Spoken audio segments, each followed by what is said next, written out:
আসসালামু আলাইকুম viewers, Mimi's কিচেনে আপনাদের সবাইকে ওয়েলকাম করছি। আমি মিম। আজকে আমি তৈরি করে দেখাবো রসমালাই, যার স্বাদ হবে হুবহু মিষ্টির দোকানের রসমালাইয়ের মতো।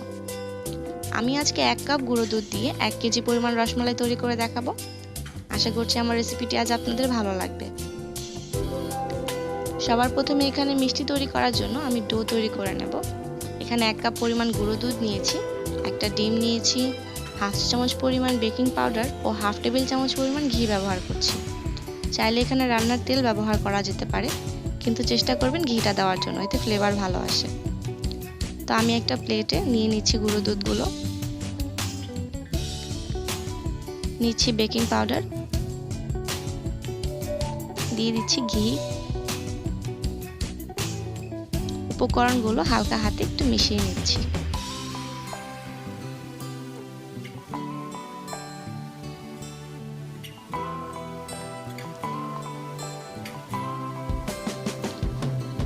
সবশেষে দেব ডিমটা।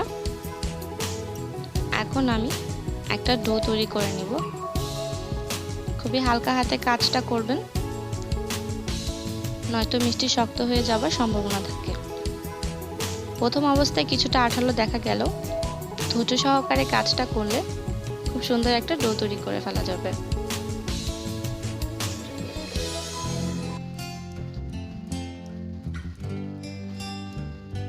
আমি এখানে ডো তৈরি করে নিয়েছি, হাতে একটু ঘি মেখে নিচ্ছি। এখন ছোট ছোট করে মিষ্টিগুলো তৈরি করে নিচ্ছি। রসমালাইয়ের মিষ্টিগুলো সাধারণত ছোট ছোটই হয়।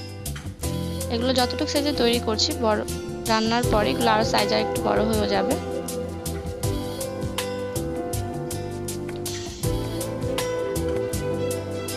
এখানে আমি সবগুলো মিষ্টি তৈরি করে নিয়েছি। আমি এখানে দুধ নিয়েছি 1 লিটার পরিমাণ, দিয়ে দিচ্ছি 3টা এলাচ। এলাচের মুখগুলো আমি ফাটিয়ে দিয়েছি। দিয়ে দিচ্ছি 1/4 কাপ পরিমাণ চিনি। যারা মিষ্টিটা বেশি পছন্দ করে তারা এখানে 1 কাপ পরিমাণ ব্যবহার করতে পারে। সবগুলো একটু নেড়ে দিচ্ছি।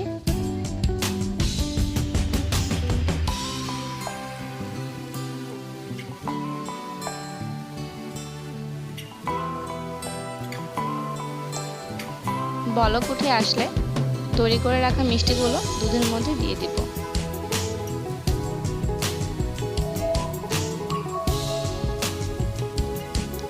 হালকা করে একটু নেড়ে দিচ্ছি।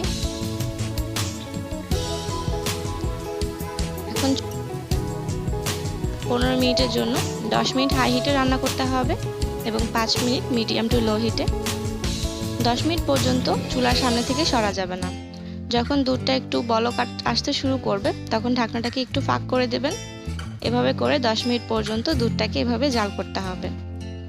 শেষের 5 মিনিট মিডিয়াম টু লো হিটে রেখে রান্না করে নিলেই আমাদের মিষ্টিটা তৈরি হয়ে যাবে। 15 মিনিট হয়ে গেছে। এখন আমি ঢাকনাটা তুলে দেখছি, মিষ্টিগুলো কিন্তু সাইজে ডাবল হয়ে গেছে। এই পর্যায়ে খুব জোরে নাড়া যাবে না, কারণ মিষ্টিগুলো খুবই নরম থাকে। এখন আমি দেখে নিচ্ছি মিষ্টিটা সেদ্ধ হয়েছে কিনা।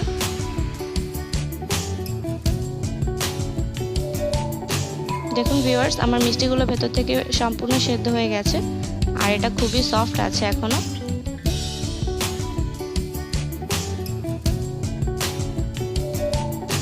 আমি এখানে 1 টেবিল চামচ পরিমাণ দুধকে 1 চিমটি পরিমাণ জাফরানের সাথে ভিজিয়ে রেখেছিলাম, সেই দুধটুকু এর মধ্যে দিয়ে দিচ্ছি।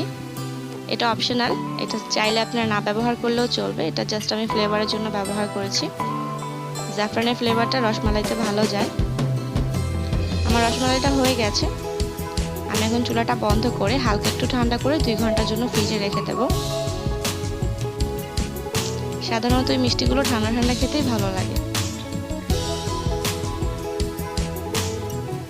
2 ঘন্টা পর আমি ফ্রিজ থেকে বের করে নিয়েছি। আমার মিষ্টিটা সম্পূর্ণ ঠান্ডা হয়ে গেছে। দেখুন এখনো কিন্তু একটু চুপসে যায়নি, মিষ্টিটা এখনো অনেক সফট আছে। আশা করছি আমার রেসিপিটা আপনাদের ভালো লেগেছে।